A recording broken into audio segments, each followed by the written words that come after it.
Mark Twain کی اپنی زندگی کی داستان بھی کچھ کم دلچسپ نہیں۔ سیموئل لوگیاون کلیمنس کے نام سے جو بچہ 1835 میں امریکہ کے دریائی کنارے پر واقع قصبے میں پیدا ہوا، اسے مارک ٹوین کے نام سے عالمگیر شہرت حاصل ہوئی۔ حالات کے ہاتھوں جب اسے اسکول چھوڑنا پڑا تو اس کی عمر 12 برس تھی۔ اس نے کئی کام کیے اور زندگی کا مشاہدہ اور تجربہ کیا۔ کچھ عرصے تک مجبوراً فوج کا سپاہی بھی بنا۔ 1865 میں اس کی ایک تحریر نے اسے صف اول کے امریکی مزاح نگاروں میں لا کھڑا کیا۔ بعد کی تصانیف نے اسے عالمی شہرت سے ہمکنار کیا۔ ہیکل بری فن کے کارنامے، اس کی اشاعت نے نہ صرف اسے امریکہ کے عظیم ترین مصنف کا اعزاز دلوایا بلکہ اس کی تحریروں کے تراجم بھی ساری دنیا میں ہونے لگے۔ مارک ٹوین کی زندگی کا آخری دور خاصا دشوار اور المناک تھا کیونکہ وہ معاشی اعتبار سے تباہ ہو چکا تھا۔ وہ شخص جس نے دنیا کا دامن اپنے مزاح اور شگفتگی سے ہمیشہ کے لیے بھر دیا، ایک اداس اور مایوس انسان بن گیا۔ آکسفورڈ جیسی یونیورسٹیوں نے اسے ڈاکٹریٹ کی اعزازی ڈگریوں سے نوازا۔ مارک ٹوین کا انتقال 1910 میں ہوا۔ یہ کتاب شہزادہ اور فقیر مارک ٹوین نے 1882 میں لکھی۔ اس نے یہ کتاب اپنی 2 چھوٹی بیٹیوں کے لیے لکھی اور اس کا انتساب بھی انہی کے نام کیا۔ یہ دونوں بچیاں کلارا اور سوزی تھیں جنہیں مارک ٹوین نے اچھے شائستہ آداب کی مالک اور پسندیدہ بچیاں قرار دیا۔ مارک ٹوین نے کہانی کے کرداروں اور زمانے کے مطابق تاریخی حوالے بھی دیے ہیں۔ بہرحال یہ ایک دلچسپ، ڈرامائی اور پرلطف ناول ہی نہیں بلکہ انسانیت کے ساتھ محبت کا پیمان باندھنے والا ناول بھی ہے۔ مارک ٹوین کا یہ ناول بے حد مقبول ہوا۔ اب تک اس پر مبنی کئی فلمیں اور ٹی وی سیریل بنائے جا چکے ہیں۔ 16ویں صدی کی دوسری چوتھائی کا زمانہ ہے جب لندن جیسے قدیم شہر میں ایک بہت ہی نادار خاندان میں ایک بچہ پیدا ہوا۔ یہ موسم خزاں کا ایک دن تھا جب نادار ترین خاندان کے گھر پیدا ہونے والے بچے کے ساتھ اسی دن انگلستان کے حکمران ٹیوڈر خاندان میں ایک بچہ پیدا ہوا۔ یہ وہ بچہ تھا جس کی پیدائش کے لیے ان گنت لوگوں نے دعائیں مانگی تھیں، اور اس دن جب حکومت کا ولی عہد شہزادہ پیدا ہوا تو پورے انگلستان میں خوشیاں منائی گئیں۔ پورے انگلستان میں اگر کوئی بات ہو رہی تھی تو وہ شہزادے کی تھی۔ ایڈورڈ ٹیوڈر، شہزادہ، ولی عہد سلطنت، جو اس شور، ہنگامے اور جشن سے بے خبر قیمتی ریشمی لباس میں لپٹا ہوا تھا۔ لیکن اسی روز غریب ترین خاندان میں پیدا ہونے والا ٹام کینٹی کا کوئی پرسان حال نہ تھا۔ وہ جس خاندان میں پیدا ہوا وہ بھکاری تھی اور اس کی پیدائش سے خوش نہیں تھے۔ وہ چیتڑوں میں لپٹا اپنوں ہی کی بے نیازی اور حقارت کا سامان بنا ہوا تھا۔ ٹام کے والدین جس علاقے میں رہتے تھے اسے اوفل کورٹ کہتے تھے۔ مکان کی تیسری منزل میں ایک کمرہ تھا جس میں یہ سارا کنبہ رہتا تھا۔ اس کی ماں اور باپ ایک کونے میں رکھے ایک ٹوٹے پھوٹے پلنگ نام کی چیز پر سوتے تھے۔ ٹام، اس کی دادی اور اس کی جڑواں بہنیں بیٹ اور نین کے سونے اٹھنے بیٹھنے کے لیے فرش تھا۔ فرش پر ایک طرف گندی سوکھی گھاس بھیجی تھی۔ کمبل کے 2 پھٹے پرانے ٹکڑے تھے۔ یہ ان لوگوں کی خوابگاہ تھی۔ ٹام کی دونوں بہنیں خوش شکل تھیں لیکن گندی میلی رہتی اور چیتھڑے لٹکائے پھرتی تھیں۔ ان کی عمر 15 سال ہو چکی تھی لیکن وہ ان پڑھ اور جاہل تھیں۔ ان کی ماں کی حالت بھی ایسی ہی تھی لیکن ٹام کی دادی اور اس کے باپ کینٹی کے رنگ ڈھنگ ذرا مختلف تھے۔ وہ دونوں بہت جھگڑالو تھے اور ہمیشہ کسی نہ کسی سے الجھتے اور لڑتے رہتے تھے۔ اس علاقے میں ایک بوڑھا نیک دل پادری اینڈریو بھی رہتا تھا۔ وہ کوشش کرتا تھا کہ یہ بچے کچھ لکھنا پڑھنا سیکھ جائیں۔ دوسرے بچوں کو تو لکھنے پڑھنے سے کوئی خاص شغف نہیں تھا لیکن ٹام نے لکھنے پڑھنے میں بہت دلچسپی لی تھی اور پادری اینڈریو نے اسے لاطینی میں کچھ لکھنا پڑھنا ضرور سکھا دیا تھا۔ ٹام کی زندگی بہت دشوار اور مصیبتوں بھری تھی۔ اس کا باپ اسے بھیک مانگنے کے لیے بھیجتا۔ اکثر جب وہ رات کو خالی ہاتھ لوٹتا تو اس کا باپ اس کی پٹائی کرتا اور دادی لعنتیں بھیجتی۔ ٹام کو کم سے کم وقت میں جتنی بھیک ملتی وہ اس پر شاکر ہو کر پادری اینڈریو کے پاس چلا جاتا، اس سے لکھنا پڑھنا سیکھتا اور مزے مزے کی کہانیاں سنتا۔ یہ کہانیاں بادشاہوں، شہزادوں، قلعوں اور محلات کے بارے میں ہوتی تھیں۔ جب اسے موقع ملتا تو وہ پادری کی پرانی کتابوں کا مطالعہ کرنے لگتا۔ ان کہانیوں اور کتابوں سے ٹام کو بہت تسکین حاصل ہوتی۔ وہ جاگتے میں خواب دیکھتا جن میں اپنے آپ کو شہزادے کی طرح زندگی بسر کرتے ہوئے دیکھتا۔ ان خوابوں اور کتابوں کے ذریعے وہ شہزادوں کی عادات و اطوار کے بارے میں بہت کچھ سیکھ گیا تھا اور بعض اوقات اپنے ہم عمر ساتھیوں کو وہ اداکاری کر کے بتاتا. لیکن وہ ایک فقیر اور گداگر تھا. زندہ رہنے کے لیے، اپنے ظالم باپ کی مار پیٹ سے محفوظ رہنے کے لیے اسے بہرحال بھیک مانگنی پڑتی اور اسے بہت تکلیف ہوتی. اس کی زندگی کا سب سے بڑا اور سب سے جذباتی خواہش یہ تھی کہ وہ شہزادہ بن جائے. اپنی اسی آرزو کو اس نے اپنے اوپر مسلط کر لیا تھا. سارا دن وہ ننگے پاؤں پھٹے پرانے کپڑوں میں سردی سے ٹھٹھرتا گداگری کرتا، اور جب رات کو اس کا باپ اسے پیٹتا اور دادی لعنتیں بھیجتی اور اسے کھانے کے لیے کچھ نہ دیا جاتا تو وہ سوکھی گھاس کے بستر پر لیٹ کر خواب دیکھتا کہ وہ شہزادہ بن گیا ہے. دنیا بھر کی خوشیاں اسے حاصل ہیں. ساری رات وہ جاگتے اور سوتے میں یہی خواب دیکھتا، لیکن جب صبح اس کی آنکھ کھلتی تو وہ اپنے آپ کو پہلے سے بھی زیادہ بھوکا اور خستہ حال پاتا. اس کی آنکھوں سے آنسو بہنے لگتے. یوں دن گزرتے گئے. ایک دن ٹام حسب معمول بھوکا اٹھا اور گھر سے نکل گیا. وہ بیکار گھومتا رہا، چلتا رہا. اگر کسی سے اس نے سوال کیا تو اس نے اسے دھتکار دیا. یوں ہی گھومتے اور ذلیل ہوتے ہوئے وہ شاہی محل کے قریب جا نکلا. شاندار محل، بڑے بڑے دروازے جن کے دونوں طرف شیروں کے ہیبت ناک مجسمے اور انگریز شاہی خاندان کے علامتی نشان بنے ہوئے تھے. ٹام کے پاؤں وہاں جم گئے.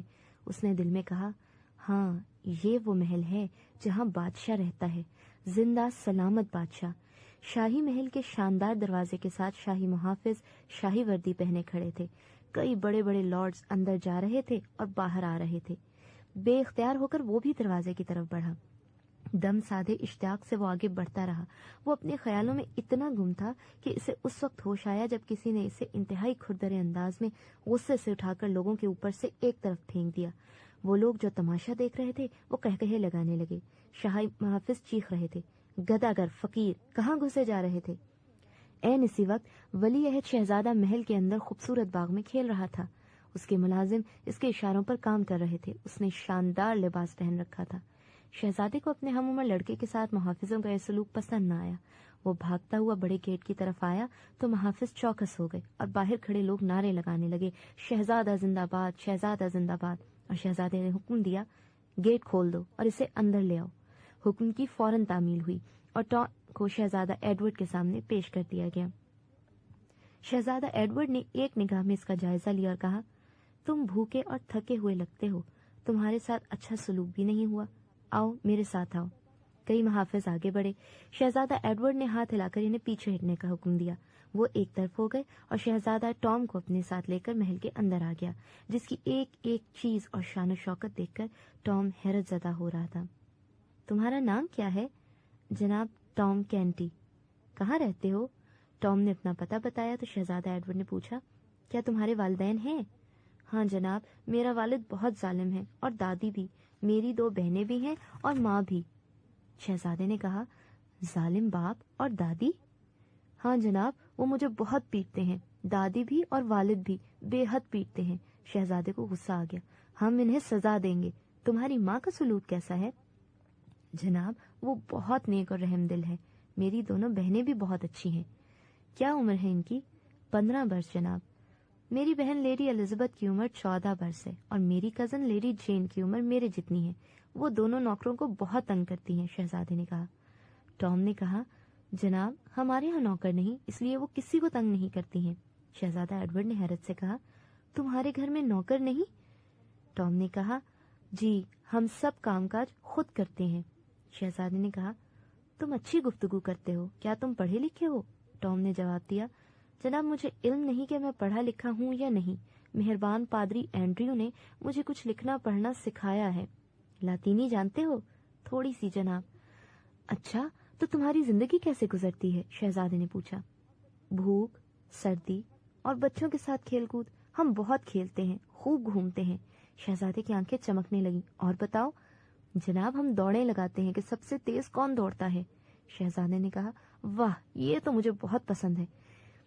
گرمیوں میں ہم نہر اور دریا میں خوب نہاتے ہیں، چیختے ہیں، پانی اڑاتے ہیں، ہنستے ہیں.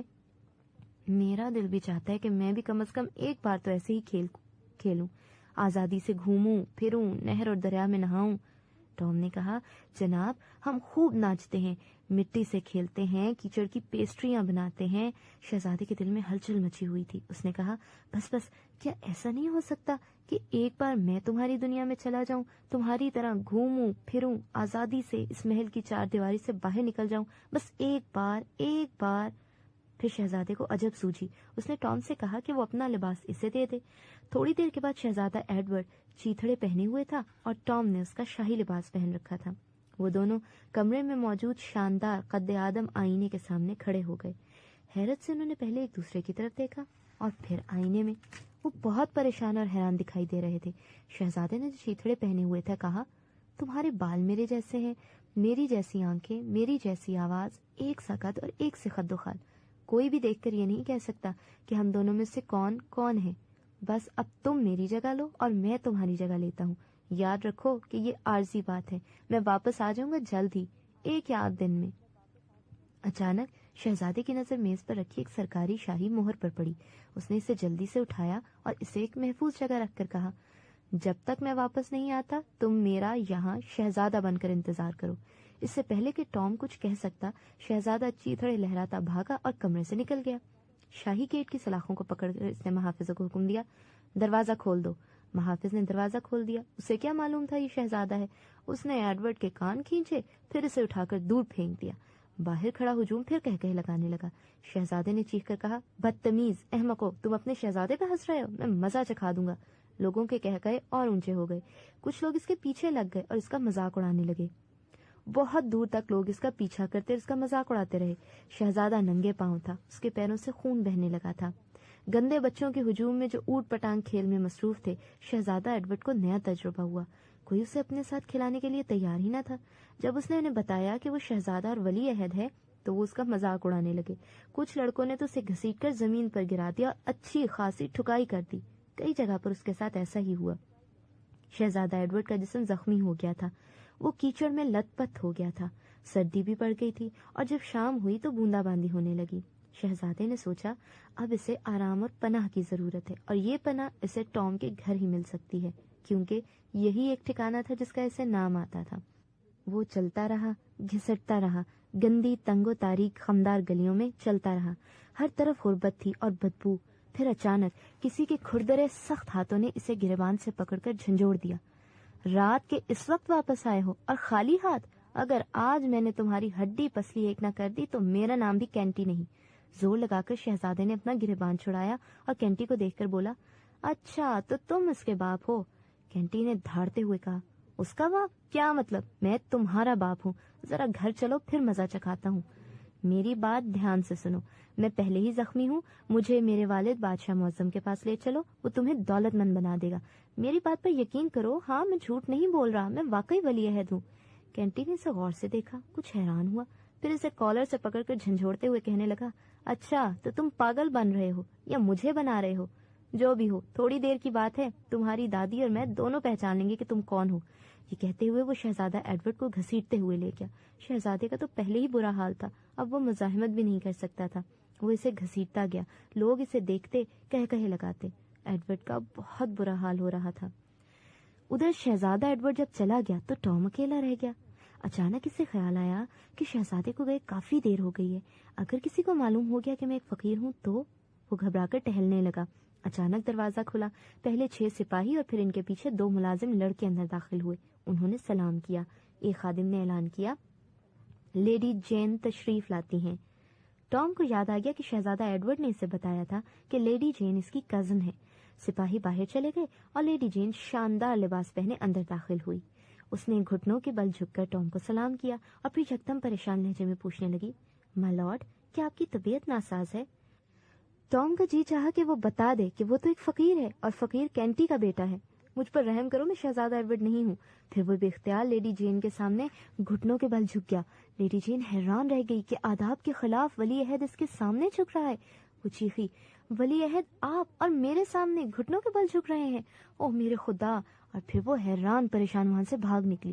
ٹام بہت خوف زدہ ہوا اور کہنے لگا بس اب میرا خاتمہ ہوا، اب وہ آئیں گے اور مجھے لے جائیں گے۔ خوف سے اس کی جان نکلی جا رہی تھی۔ اسے کچھ معلوم نہیں تھا کہ پورے محل میں ایک سرگوشی پھیل گئی ہے، چھوٹے سے چھوٹے نواب، لارڈ اور اس کی بیگم تک پہنچ گئی ہے۔ وہ سرگوشی جس نے طوفان برپا کر دیا ایک جملے پر مشتمل تھی: شہزادہ پاگل ہو گیا ہے۔ ہر شخص سرگوشی میں یہی بات کر رہا تھا، ہر شخص مایوسی کی تصویر بنا ہوا تھا۔ اور پھر بادشاہ کا ایک فوری فرمان جاری کر دیا: بادشاہ معظم کے نام پر کوئی اس احمقانہ اور فضول موضوع پر گفتگو نہ کرے، کوئی کسی سے یہ بات نہ کرے، نہ اسے پھیلائے۔ بادشاہ کا حکم ہے کہ یہ بات باہر نہ نکلے، فوراً عمل کیا جائے۔ ٹام پریشان حالت میں خود ہی کمرے سے نکل پڑا۔ محل کی راہداریوں میں کھڑے لارڈ، بیگمات، شاہی ملازم اس کے آگے سر جھکانے لگے۔ جھکے ہوئے سروں کے ساتھ وہ اسے محتاط نظروں سے دیکھ رہے تھے۔ ٹام پریشانی کی تصویر بنا ہوا تھا۔ ٹام کو علم نہیں تھا کہ اس کے پیچھے پیچھے شاہی طبیب اور خاص ملازم چلے آ رہے ہیں۔ ایک اہم رتبے کا شاہی ملازم اس کے ساتھ کچھ فاصلہ چھوڑ کر چل رہا تھا۔ وہ گویا ٹام کو رستہ دکھا رہا تھا۔ اور پھر ٹام کے سامنے ایک بہت بڑے کمرے کا دروازہ کھلا اور وہ اس کے اندر داخل ہو گیا۔ ٹام نے دیکھا کہ تھوڑے فاصلے پر اسے ایک بڑے سے چہرے والا آدمی دکھائی دیا جس کا لباس بہت شاہانہ تھا۔ وہ بہت موٹا تھا، اس کا بہت بڑا سر سفید تھا اور بڑی بڑی مونچھیں بھی سفید تھیں۔ اس کی ایک سوجی ہوئی ٹانگ کے نیچے تکیہ رکھا ہوا تھا اور اس کی ٹانگ پر پٹیاں بندھی ہوئی تھیں۔ کمرے میں مکمل خاموشی تھی۔ ٹام کو یہ سخت چہرے والا آدمی غور سے دیکھ رہا تھا۔ وہ انگلستان کا شہنشاہ ہنری ہشتم تھا۔ جب وہ بولا تو اس کا لہجہ نرم تھا۔ ایڈورڈ، میرے شہزادے، کیسے ہو تم؟ کیا تم اپنے اچھے بادشاہ کو جو تمہیں بے انتہا چاہتا ہے دکھ دے رہے ہو؟ ٹام نے جب یہ الفاظ سنے اور اسے اندازہ ہوا کہ اس سے بات کرنے والا انگلستان کا شہنشاہ ہنری ہشتم ہے تو وہ کانپ گیا اور آگے بڑھ کر بادشاہ کے قدموں میں گر کر کہنے لگا: آپ شہنشاہ معظم ہیں؟ تو پھر میں بلا شبہ مارا گیا۔ اس ایک جملے نے شہنشاہ معظم کو حیران کر دیا۔ وہ کھوئی کھوئی نگاہوں سے ٹام کو دیکھنے لگا۔ پھر اس نے ٹام کو مخاطب کر کے کہا: افسوس، میں نے سوچا تھا کہ افواہ جھوٹی ہے، لیکن اب تو اس میں سچائی دکھائی دے رہی ہے۔ نرمی سے اس نے کہا: اٹھو، میرے پاس آؤ، اپنے والد کے پاس۔ میرے بچے، تو واقعی تم بیمار ہو۔ ملازم نے سہارا دے کر ٹام کو اٹھا کر انگلستان کے شہنشاہ معظم کے قریب کر دیا۔ ٹام کے خوفزدہ چہرے کو اپنے کانپتے ہاتھوں میں تھام کر محبت سے پوچھا: میرے بچے، میرا دل نہ توڑنا، تم اپنے باپ کو پہچانتے ہو نا؟ کہو کہ تم مجھے پہچانتے ہو۔ ٹام نے جواب دیا: ہاں، آپ میرے لارڈ شہنشاہ معظم ہیں۔ سچ کہا، گھبراؤ مت، یہاں کوئی ایسا نہیں جو تمہیں تکلیف پہنچا سکتا ہو۔ سب تمہیں پیار کرتے ہیں۔ اپنے آپ کو سنبھالے رکھو، حواس میں رہو میرے بیٹے۔ ٹام نے کانپتے ہوئے کہا: مائی لارڈ، مجھے معاف کر دیجیے، میں سچ بول رہا ہوں۔ میں تو آپ کی رعایا میں سب سے کمتر ہوں، میں تو پیدائشی فقیر ہوں۔ ایک حادثے کی وجہ سے میں یہاں آ گیا، میری اس میں کوئی غلطی نہیں۔ مجھے اس کمرے میں موت سے بچا لیں، آپ کا ایک لفظ مجھے زندگی دے سکتا ہے۔ شہنشاہ انگلستان ہنری ہشتم نے نرمی سے کہا: موت؟ مرنے کی بات نہ کرو، اپنے دل کو دکھ نہ دو میرے بچے، تم نہیں مرو گے۔ ٹام اپنی زندگی کی بات سن کر بادشاہ کے قدموں میں گر کر کہنے لگا: میرے شہنشاہ، آپ نے مجھ پر ترس کھایا، مجھے زندگی بخش دی۔ پھر وہ اٹھا اور وہ دو عمرا جو اس کے قریب کھڑے تھے انہیں مخاطب کر کے کہنے لگا: سنا آپ نے، بادشاہ سلامت نے کہہ دیا ہے کہ میں نہیں مروں گا۔ دونوں لارڈ خاموشی سے اس کے سامنے جھکے۔ ٹام ہچکچاتے ہوئے بادشاہ کی طرف مڑا اور ادب سے کہنے لگا: کیا میں اب جا سکتا ہوں؟ اگر تم جانا چاہتے ہو تو ضرور جاؤ، بادشاہ نے کہا، لیکن تھوڑی دیر رک جاؤ۔ بتاؤ تم کہاں جانا چاہتے ہو؟ ٹام نے آنکھیں جھکا کر ادب سے جواب دیا: جہاں ایسی شان و شوکت کا تصور بھی نہیں کیا جا سکتا حضور، مجھے جانے دیں۔ بادشاہ کا چہرہ مضطرب ہوا۔ کچھ دیر وہ کچھ سوچتا رہا، پھر اس نے امتحان لینے کے لیے ٹام سے لاطینی میں ایک سوال پوچھا۔ جب ٹام نے اسی زبان میں جواب دیا تو بادشاہ سلامت کا چہرہ خوشی سے کھل اٹھا۔ کمرے میں موجود شاہی طبیب اور عمرہ بھی خوش دکھائی دینے لگے۔ بادشاہ شاہی طبیب سے مخاطب ہوا: میرا خیال ہے اس کا دماغ کچھ پریشان ہے، لیکن حملہ کاری نہیں ہے۔ آپ کا کیا خیال ہے؟ شاہی طبیب سر جھکا کر آداب بجا لایا، پھر کہنے لگا: حضور عالی کی رائے بالکل درست ہے، میرا ناچیز خیال بھی یہی ہے۔ بادشاہ سلامت اس جواب سے خوش ہوا اور مزید امتحان کے لیے ٹام سے فرانسیسی زبان میں ایک سوال پوچھا۔ ٹام کا چہرہ بے تاثر تھا۔ پھر اس نے ادب سے کہا: حضور، مجھے یہ زبان نہیں آتی۔ بادشاہ سلامت بہت مایوس ہوئے۔ پھر انہوں نے اشارہ کیا اور ٹام کو قریب بلا کر اس کا سر اپنے سینے پر رکھتے ہوئے کہا: تم جلدی ٹھیک ہو جاؤ گے، ڈرو مت۔ پھر بادشاہ سلامت نے وہاں کھڑے افراد سے کہا: تم سب توجہ سے سنو، میرا بیٹا پاگل ہو گیا ہے، لیکن یہ مستقل حالت نہیں ہے۔ میرا خیال ہے کہ ہر وقت پڑھتے رہنے سے اس کا دماغ متاثر ہوا ہے۔ کچھ عرصے کے لیے کتابوں اور اس کے استادوں کو اس سے دور رکھو، اسے کھیلنے دو تاکہ اس کے دماغ سے بوجھ اتر سکے۔ اچانک بادشاہ سلامت کی آواز میں جلال پیدا ہو گیا۔ وہ کہنے لگے، اگر یہ پاگل بھی ہے تو بھی ہمارا ولی عہد ہے، ہمارا بیٹا ہے، انگلستان کا مستقبل کا شہنشاہ ہے۔ ہمارا فرمان ہے کہ جو کوئی اس کی صحت کے بارے میں بات کرے گا سلطنت کے خلاف سازش اور غداری کا ارتکاب کرے گا اور اسے اسی جرم کی سزا دی جائے گی، اسے زندہ جلا دیا جائے گا، پھانسی پر لٹکا دیا جائے گا۔ پھر بادشاہ نے ایک نواب کی طرف دیکھ کر کہا، لارڈ ہرٹفورڈ، اس فرمان پر عمل کروائیے۔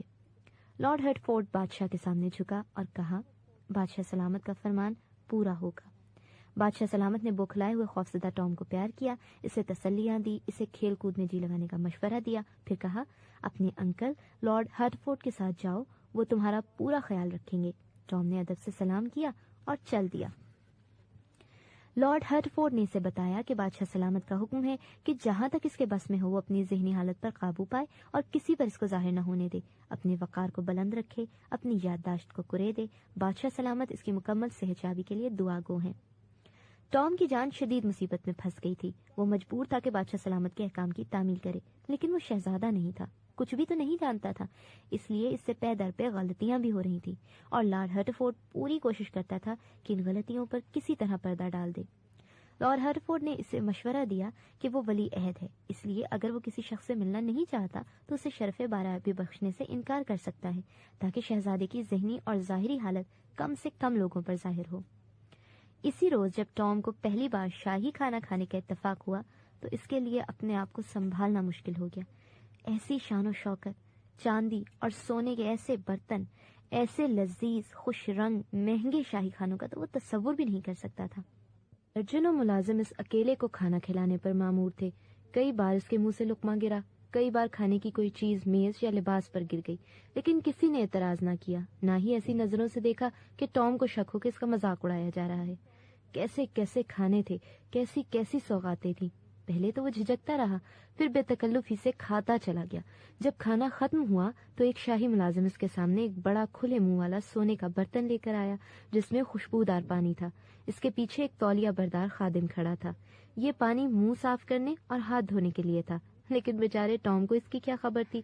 وہ پریشانی سے اس برتن کو دیکھتا رہا، پھر اس نے اسے اٹھا کر ہونٹوں سے لگا کر گھونٹ بھر لیا اور بولا، یہ مجھے اچھا نہیں لگا۔ اس کی اصلاح علمی پر بھی کسی نے ہلکا سا رد عمل ظاہر نہیں ہونے دیا۔ پھر وہ اسے اس کے شاہی سونے کے کمرے میں لے گئے۔ ایسا کمرہ تو اس نے خواب میں بھی نہیں دیکھا تھا۔ ایک بار پھر ملازموں نے اس کا لباس بدلا اور اسے شب خوابی کا لباس پہنا کر بستر پر لٹا دیا۔ کہاں وہ سوکھی گھاس کا ٹھنڈا بستر، پھٹے ہوئے کمبل کے ٹکڑے، اور کہاں یہ شاہی خواب کا۔ لارڈ ہرٹفورڈ جو شہزادہ ایڈورڈ کا ماموں تھا، اس نے اور لارڈ سینٹ جان نے ٹام کو ولی عہد سمجھ کر اس کے مرض کو چھپانے کے ساتھ ساتھ اس کا علاج کرنے کی بھی کوششیں شروع کر دی۔ لیکن یہ بات تو پورے لندن میں پھیل چکی تھی کہ ولی عہد شہزادہ پاگل ہو چکا ہے۔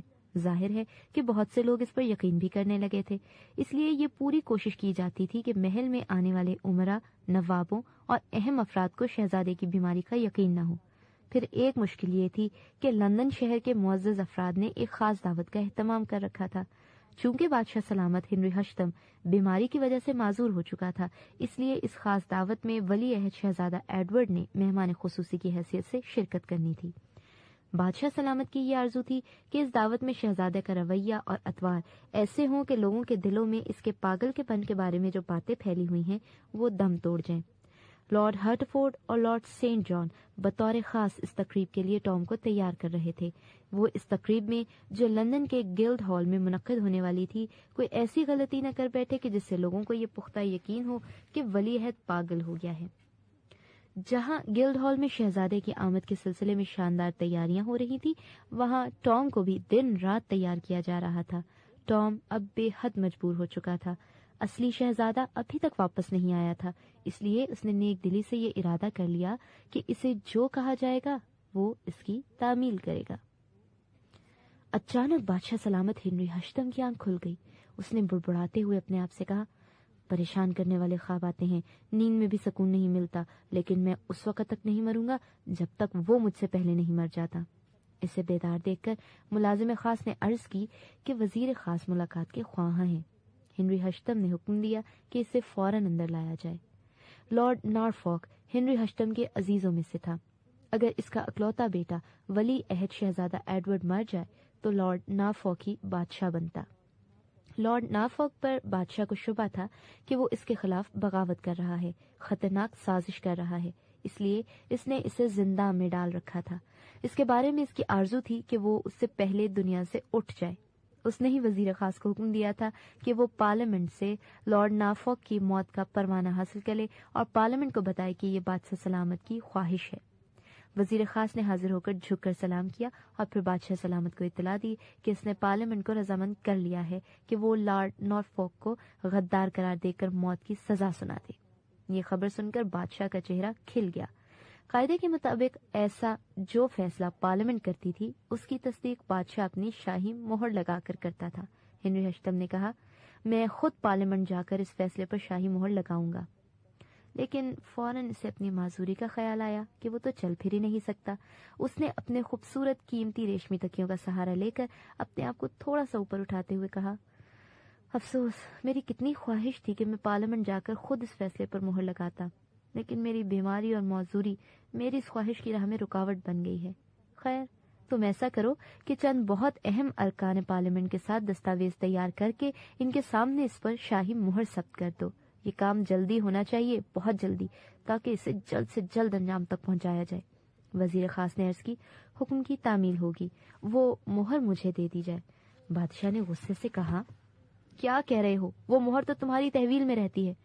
وزیر خاص نے عرض کی، شہنشاہ معظم، حضور کو یاد ہوگا کہ 2 دن پہلے وہ مہر آپ نے مجھ سے لے لی تھی۔ آپ خود نارفولک کی موت کے پروانے پر اپنے ہاتھوں سے وہ شاہی مہر لگائیں گے۔ بادشاہ سلامت کا غصہ قدرے کم ہوا۔ میں نے مہر لی تھی، مگر اسے کس کے حوالے کیا تھا یاد نہیں آ رہا، میں بہت کمزور ہو گیا ہوں، میرا حافظہ جواب دے رہا ہے۔ لارڈ ہرٹفورڈ بھی اس وقت موجود تھا۔ اس نے بڑے ادب سے کہا، شہنشاہ معظم، اگر اجازت دے تو میں آپ کو یاد دلاؤں کہ وہ شاہی مہر آپ نے ولی عہد کو میرے سامنے دی تھی کہ وہ اسے سنبھال کر رکھے۔ بالکل ٹھیک، بالکل ٹھیک، جاؤ جلدی سے جا کر ولی عہد سے وہ شاہی مہر لے آؤ۔ لارڈ ہرٹفورڈ بھاگا بھاگا ٹام کے پاس پہنچا، لیکن وہ خاصی تاخیر کے بعد واپس آیا۔ اس کے چہرے پر مایوسی تھی اور اس کے ہاتھ خالی تھے۔ ولی عہد کو یاد کرانے کی بہت کوشش کی ماں لارڈ، لیکن افسوس کہ انہیں کچھ یاد نہیں آ رہا۔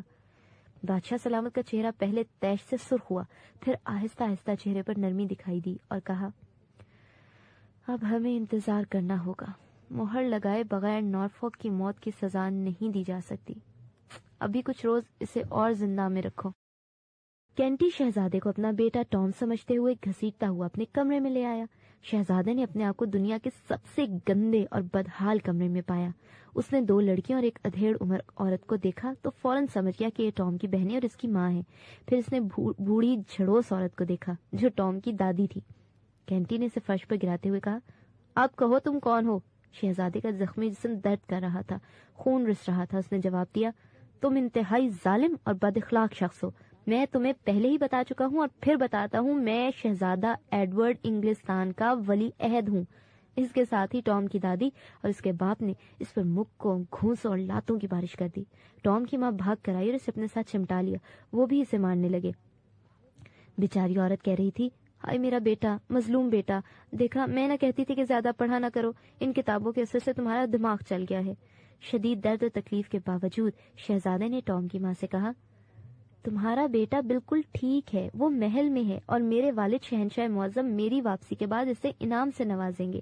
بیچاری دکھیا ماں کے دل پر قیامت گزر گئی۔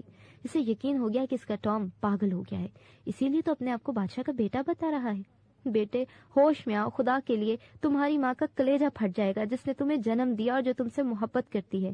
شہزادے نے بڑے دکھی لہجے میں کہا، تمہیں تکلیف پہنچا کر مجھے بہت دکھ ہوگا، لیکن یقین کرو آج سے پہلے میں نے کبھی تمہارا چہرہ نہیں دیکھا۔ دکھی عورت چہرے پر ہاتھ رکھ کر زار و قطار رونے لگی۔ اس کا خاوند کینٹی شہزادے کا مذاق اڑانے لگا۔ اپنی بیٹیوں سے کہا، دیکھو تمہارے سامنے ولی عہد بیٹھا ہے، اس کے آگے گھٹنوں کے بھل جھک جاؤ۔ پھر وہ خوفناک کہکہے لگانے لگا۔ ٹام کی بہن اور ماں نے اپنے باپ سے التجا کی، اب اسے کچھ نہ کہو، یہ بہت مار کھا چکا ہے، اس کی حالت تو دیکھو، اب تم بھی آرام کرو، ٹام بھی صبح تک ٹھیک ہو جائے گا۔ کینٹی نے شہزادے کو ٹھوکر مارتے ہوئے کہا، دھیان سے سنو، کل ہمیں اس کمرے کا کرایہ ادا کرنا ہے، 6 ماہ سے ہم کرایہ نہیں دے سکے، بتاؤ آج کتنی بھی